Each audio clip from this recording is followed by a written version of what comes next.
লোকসভা নির্বাচনের দামামা বেজে গেছে। আজ প্রচার, কাল ভোট, পরশু রেজাল্ট।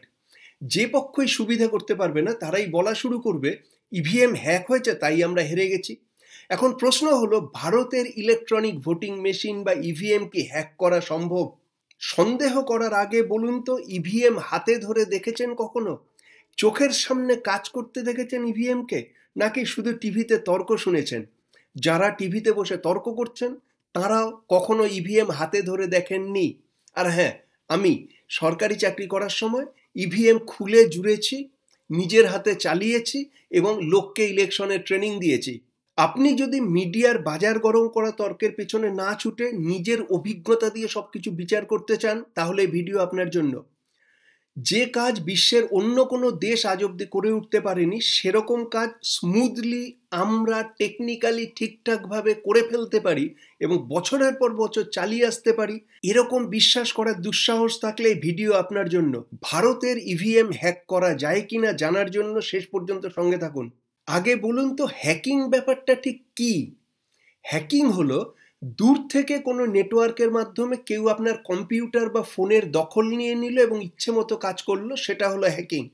অক্সফোর্ড লার্নার্স ডিকশনারি বলছে, the activity of using computers to get access to data in somebody else's computer আর ফোন সিস্টেম উইদাউট পারমিশন। আমার আপনার বাড়ির বা অফিসের কম্পিউটার যদি ইন্টারনেটে কানেক্ট করা থাকে, আমাদের ফোন যদি ইন্টারনেটে কানেক্ট করা থাকে, তাহলে সেটা হ্যাকিং করা সম্ভব। কিন্তু আমার আপনার অফিসের টেবিলে রাখা ক্যালকুলেটর, সহজ সরল সাধারণ ক্যালকুলেটরকে হ্যাক করা যায়? যায় না। আমাদের ইভিএমও ওরকমই, বেচারা সরল সাদাসিধে সাধারণ ক্যালকুলেটরের মতো। তার সামনে বসে থেকে তার উপরে কাজ না করলে তাকে দিয়ে কিচ্ছু করানো যায় না। আমাদের দেশের একজন সাধারণ ভোটার জীবনে কতবার ইভিএম দেখার সুযোগ পান বলুন তো? প্রতি 5 বছরে মাত্র 3 বার। লোকসভা ভোট, বিধানসভা ভোট আর লোকাল বডিজ মানে মিউনিসিপ্যাল বা পঞ্চায়েত ভোটে। নিজে মনে করে দেখুন, আপনি ভোট দিতে গেলে কি করেন? প্রথমে বুথের বাইরে লাইনে দাঁড়িয়ে পাড়ার লোকেদের সাথে গল্পগুজব করেন, একে একে ঘরে ঢোকেন, নিজের পরিচয়পত্র দেখান। পোলিং এজেন্টরা, পলিটিক্যাল পার্টির লোকেরা আপনার দিকে তাকিয়ে বলেন চিনতে পেরেছেন কিনা। আপনি নিশ্চিন্ত হয়ে খাতায় সই করেন, আঙুলে কালি লাগান এবং ঘরের কোনায় একটা টেবিলের ওপর কার্ডবোর্ড দিয়ে ঘেরা একটা যন্ত্রে গিয়ে 16টা বোতাম থাকে, তার মধ্যে নিজের পছন্দের পার্টির সিম্বল খুঁজে বোতাম টিপে দেন। একটা লম্বা পি করে আওয়াজ হয়, বাইরে থেকে বলে হয়ে গেছে চলে আসুন। আপনি হাসি হাসি মুখে ঘর থেকে বেরিয়ে আসেন। ব্যাস, এইটুকুই। আপনি ওই যে যন্ত্রটায় বোতাম টিপে ভোট দিলেন, ওটা ইভিএম এর কিবোর্ড। আসল যন্ত্রটা সরকারি লোকেদের টেবিলে রাখা ছিল। সেটা ওই ঘরে উপস্থিত থাকা পোলিং অফিসিয়ালরা এবং পলিটিক্যাল পার্টির এজেন্টরা ছাড়া কেউ চোখের সামনে থেকে ঠিকঠাক কাজ করতে দেখেনি। টিভিতে তর্ক করা বড় বড় এক্সপার্টরা দেখেননি, বড় বড় রাজনৈতিক দলের নেতারাও চোখের সামনে থেকে দেখেননি। ইভিএম হ্যাকিং এর বিস্তারিত আলোচনায় যাওয়ার আগে জানিয়ে রাখি, আমি প্রবীর চ্যাটার্জি। আমি মিড লাইফ ট্রান্সফরমেশন কোচ।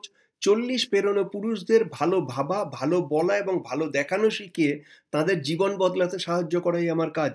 এবং সেই কাজ সংক্রান্ত ভিডিও আমি আপলোড করছি প্রতি সপ্তাহে। এখনও না করে থাকলে এখনই আমার এই চ্যানেল সাবস্ক্রাইব করুন আর এই ভিডিওটাকে শেয়ার করুন, যাতে আপনার কোনো বন্ধুর কাজে লাগে এটা। তাহলে দুটো কাজ রইল আপনার, সাবস্ক্রাইব এবং শেয়ার। আমরা বিশ্বের সবথেকে বড় গণতন্ত্র। বিশ্বের সবথেকে বড় গণতান্ত্রিক প্রক্রিয়া আমাদের দেশে হয়। এত বড় কাজ বিশ্বের অন্য কোনো দেশ কল্পনাতেও আনতে পারে না। আর দুটো বড় দেশ, এক চীন, তারা এক পার্টি শাসনে চলে, তাদের দেশে গণতন্ত্রের বালাই নেই। আর সারা বিশ্ব জুড়ে গণতন্ত্রের ঠিকা নিয়ে বসে থাকা আমেরিকার নিজের নির্বাচন ব্যবস্থা নিয়ে যত কম বলা যায় ততই ভালো। ভারতের নির্বাচনে ইভিএম এর ব্যবহার নিয়ে দুটো দিকের কথা মাথায় রাখতে হবে, টেকনিক্যাল আর অ্যাডমিনিস্ট্রেটিভ। মেশিন এবং মানুষ, মানে যন্ত্রটা কেমন আর যন্ত্রটা ব্যবহারের নিয়মটা কেমন। প্রথম প্রশ্ন হলো, যন্ত্রটা কেমন? ইলেকশন কমিশন অফ ইন্ডিয়ার ওয়েবসাইটে গিয়ে ইভিএম সম্বন্ধে বিস্তারিত ছবি এবং লেখা আপনি পেয়ে যাবেন। কিন্তু তার উপরে ভরসা না করে নিজেই সরাসরি নিজের বিডিও অফিস বা এসডিও অফিসে চলে যান। সেখানে ইলেকশন সেল বা নির্বাচনী দপ্তর বলে একটা দপ্তর আছে, যারা সারা বছর এই ভোটার লিস্টে নাম তোলা, ভোটের ফটো সংশোধন করা, অ্যাড্রেস চেঞ্জ করা, এই সব কাজগুলো করতে থাকে। ভোটের আগে এই কয়েকদিন সেখানে একটা সত্যিকারের ইভিএম রাখা থাকবে মানুষকে হাতে কলমে চালিয়ে দেখানোর জন্য। তার সাথে এই নির্বাচন দপ্তর থেকে, ইলেকশন সেল থেকে ভোটের আগে কিছুদিন বিভিন্ন হাটে বাজারে, স্কুল কলেজে গিয়ে কর্মচারীরা হাতে কলমে ইভিএম সেটা কিভাবে ব্যবহার করা যায় তার বিভিন্ন খুঁটিনাটি মানুষের সামনে করে দেখাবেন, নিজের চোখে দেখে নিন।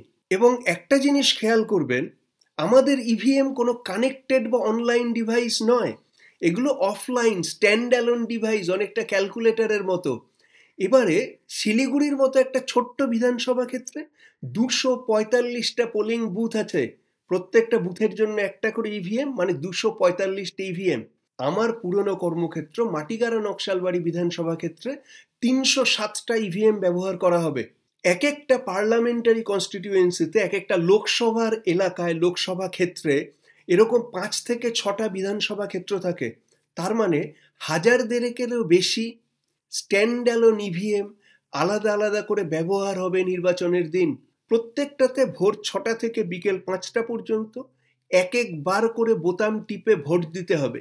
প্রত্যেকটা পোলিং বুথে প্রত্যেকটা ইভিএম নির্বাচনের দিন সকাল 6টার আগে পোলিং এজেন্টদের সামনে, মানে রাজনৈতিক দলের এজেন্টদের সামনে চালিয়ে দেখাতে হয়। অন্তত 50টা ভোট দিয়ে দেখাতে হয় তাদের সামনে, এবং তার রেজাল্ট বের করে দেখাতে হয় যে মেশিন ঠিকঠাক কাজ করছে কিনা। তারা সন্তুষ্ট হলে তারপর সেটাকে সিল করে, সিলের ওপর তাদের সই লাগিয়ে আগের মেমোরি সব ডিলিট করে নতুন করে সকাল 6টা থেকে ভোট নেওয়া শুরু করা হয়। যারা নিজেরা ইভিএম ব্যবহার করেছেন তারা জানেন ইভিএম এর সিকোয়েন্স লিনিয়ার, মানে একটা কাজ একবার করে ফেললে ফিরে গিয়ে অন্যরকম করার উপায় নেই। ধরুন ভোট নেওয়া শেষ করে আপনি যদি একবার ক্লোজ বোতাম টিপে দেন, তারপর সেটা রেজাল্ট বের করে তার মেমোরি ডিলিট করে তারপরেই আবার নতুন করে ভোট শুরু করা সম্ভব। এবং ইভিএম এর আসল বডি বা কন্ট্রোল ইউনিট এবং সেই কিবোর্ড বা ব্যালট ইউনিটের মধ্যে এমনই ব্যবস্থা করা আছে যে এক একটা ভোট নিতে গেলে ঘুরে ফিরে 1 মিনিটের মতো সময় লেগেই যায়। আপনি বারে বারে বোতাম টিপলে বারে বারে ভোট নেওয়া যাবে না। ভোট চলাকালীন প্রতি 2 ঘন্টা অন্তর অন্তর মেশিনের সঙ্গে খাতার ভোটের সংখ্যা মিলিয়ে দেখা হয়। দিনের শেষে ভোট নেওয়া শেষ হলে সবার সামনে ক্লোজ বাটন টেপা হয় এবং মেশিন ভোট নেওয়া বন্ধ করে। খাতার সঙ্গে মেশিনের মোট ভোট সংখ্যা মিলিয়ে আবার সইসাবুত করে সিল করে মেশিন বাক্সবন্দি করে নিয়ে আসা হয়। যে বিল্ডিংয়ে মেশিনগুলো রাখা থাকে সেখানে সেন্ট্রাল ফোর্সের পাহারা থাকে, স্থানীয় প্রশাসনের লোকেরা 24 ঘন্টা জাগেন এবং বিল্ডিংয়ের সামনে এবং পেছনে রাজনৈতিক দলের লোকেরা 24 ঘন্টা ক্যাম্প করে বসে থাকেন। একজন সাধারণ ভোটার এসব কিছুই দেখতে পান না, কিন্তু ভোটের ডিউটি করা সরকারি কর্মচারীরা এবং রাজনৈতিক দলের পোলিং এজেন্টরা প্রতি 5 বছরে 3 বার করে এই কাজটা করে থাকেন। মেশিনের পর এবার আসি মানুষের প্রশ্নে।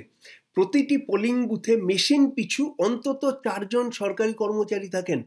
প্রিসাইডিং অফিসার, ফার্স্ট, সেকেন্ড এবং থার্ড পোলিং অফিসার, বাইরে থাকেন একজন পুলিশের লোক, আর ভেতরে থাকেন রাজনৈতিক দলের পোলিং এজেন্ট, প্রধান 3-4টি দলের অন্তত 3-4 জন লোক। 7 থেকে 8 জন মানুষের চোখের সামনে সারা দিন ইভিএম কাজ করে। সে তো হলো শুধু নির্বাচনের দিন, কিন্তু তার আগে বা পরে ভোট ঘোষণার অন্তত 1.5 থেকে 2 মাস আগের থেকে কাজ শুরু হয়ে যায়। ফার্স্ট লেভেল চেকিং এবং সেকেন্ড লেভেল চেকিং বলে দুটো থরো চেকিং হয়। প্রথম ধাপে প্রত্যেকটা মেশিনকে খুলে তার ভেতরের সমস্ত পার্টস মুছে, তার ব্যাটারি বদলে, পুরনো যাবতীয় সিল তুলে ফেলে, পুরনো কোনো চিহ্ন বা কোনো দাগ থাকলে সেগুলো স্পিরিট দিয়ে মুছে, নতুন করে ব্যাটারি ভরে, নতুন করে মেশিনকে লাগিয়ে নতুন করে সিল এবং ট্যাগ লাগানো হয়। গোটা কাজটা পলিটিক্যাল পার্টির এজেন্টদের সামনে হয়, তাদের সই দিয়েই যাবতীয় কাজ করা হয়ে থাকে।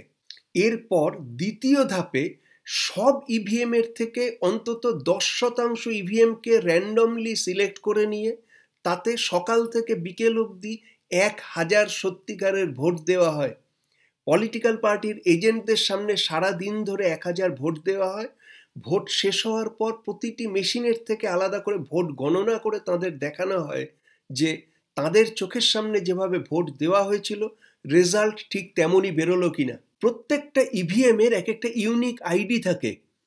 কোন বুথে কোন ইভিএম যাচ্ছে তার লিস্ট পলিটিক্যাল পার্টিদের কাছেও দেওয়া থাকে, তারা সেটা সেখানে গেছে কিনা মিলিয়ে দেখে নেন। আবার ভোট হয়ে ফিরে আসার পরে যখন গণনা হয়, কাউন্টিং হয়, কোন ইভিএম দিয়ে কোন বুথে ভোট নেওয়া হলো এবং গণনার দিন সেটাই গণনা করা হচ্ছে কিনা পলিটিক্যাল পার্টিরা সেটা লিস্ট দেখে মিলিয়ে নেন। তাদের চোখের সামনেই সিল খোলা হয়, তাদেরই দলের লোকেদের সই ছিল কিনা তারা দেখে নেন। প্রত্যেক ধাপে তারা নিজেদের লিস্টে সবকিছু লিখে নিতে থাকেন এবং সই এবং সিল মিলিয়ে দেখে নিতে থাকেন। একটা গোটা লোকসভা ক্ষেত্রের 1000 মেশিনে ভোট চলার সময় 1% মেশিনে গন্ডগোল হতে পারে না, মানে 15টা মেশিনে। আদৌ কি তা হয়? একটা কি দুটো মেশিনে হয় এবং তৎক্ষণাৎ সেটা ধরা পড়ে।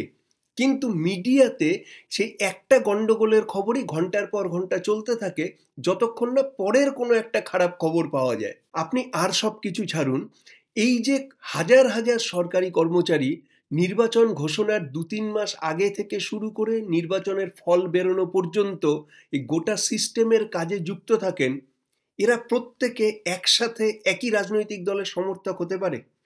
সবাই মিলে একটা দলকে জিতিয়ে দেবেন বা অন্য দলকে হারিয়ে দেবেন? হতে পারে এরকম? যদি হয় তবে সেটা মানুষের কাজ, ইভিএম এর নয়। আমাদের ইভিএম তো সাধারণ ক্যালকুলেটরের মতো, আনস্মার্ট, অফলাইন, আনকানেক্টেড যন্ত্র। আপনার আশেপাশের পোলিং ডিউটি করা সরকারি বন্ধুদের জিজ্ঞেস করুন, আপনার পাড়ার পলিটিক্যাল পার্টির এজেন্ট ছেলেগুলোকে জিজ্ঞেস করুন, তারা বলে দেবেন ইভিএম হ্যাক করা যায় কিনা। এই মুহূর্তে আপনার সামনে সবথেকে বড় প্রশ্ন হলো দিদি না মোদি নাকি আর কেউ। এর বাইরে জীবনের অন্যান্য প্রশ্নের উত্তর পেতে আমার অন্য চ্যানেল মহাভারতের কথায় আসুন। সেই মহাগ্রন্থ মহাভারত থেকে প্রতি সপ্তাহে একটা করে গল্প দিচ্ছি আমি, শুধুই অডিও। কাজ করতে করতে মহাভারতের গল্প শুনুন আর এই ভিডিওটা শেয়ার করতে ভুলবেন না যেন। আগামী সপ্তাহে দেখা হচ্ছে তাহলে।